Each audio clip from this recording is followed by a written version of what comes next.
Dans cette vidéo, nous allons préciser la méthode qui permet de déterminer la position d'un élément chimique dans la classification périodique à partir de la structure électronique de son atome. Voici une consigne précise. Déterminer la position de l'élément magnésium dans la classification périodique des éléments. Pour cela, nous disposons de la structure électronique de l'atome de magnésium, K2,L8,M2.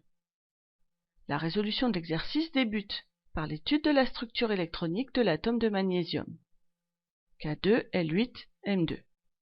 Nous observons que l'atome possède 3 couches électroniques, les couches K, L et M. Nous pouvons en déduire que l'élément magnésium se situe dans la 3e période de la classification. La dernière couche électronique possède 2 électrons externes. Nous pouvons donc en déduire que l'élément magnésium se situe dans la 2e colonne. La conclusion à cet exercice sera donc que le magnésium est situé sur la 3e ligne, 2e colonne de la classification périodique. Nous allons maintenant résoudre l'exercice qui consiste à identifier les éléments d'une même famille chimique à partir de la structure électronique de leurs atomes. Voici une consigne précise.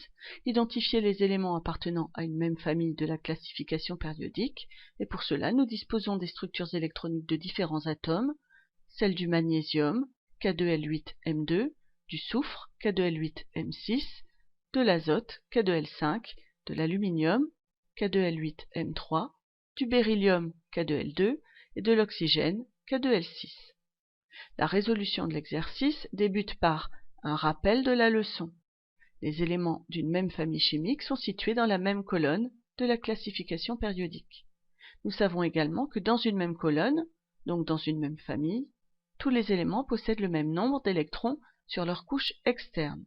Nous allons donc étudier les différentes structures électroniques et nous nous rendons compte que les atomes de magnésium et de beryllium possèdent le même nombre d'électrons sur leur couche externe, ici 2 électrons. De la même façon, les atomes de soufre et d'oxygène en possèdent eux 6 sur leur couche externe. Nous pouvons conclure cet exercice en disant donc que les atomes de magnésium et de beryllium font partie de la même famille de la classification périodique. Avec leurs 2 électrons externes, ils font partie de la 2e famille. De la même façon, les atomes de soufre et d'oxygène, avec leurs 6 électrons externes, sont situés dans la 6e colonne et font donc partie de la même famille de la classification périodique.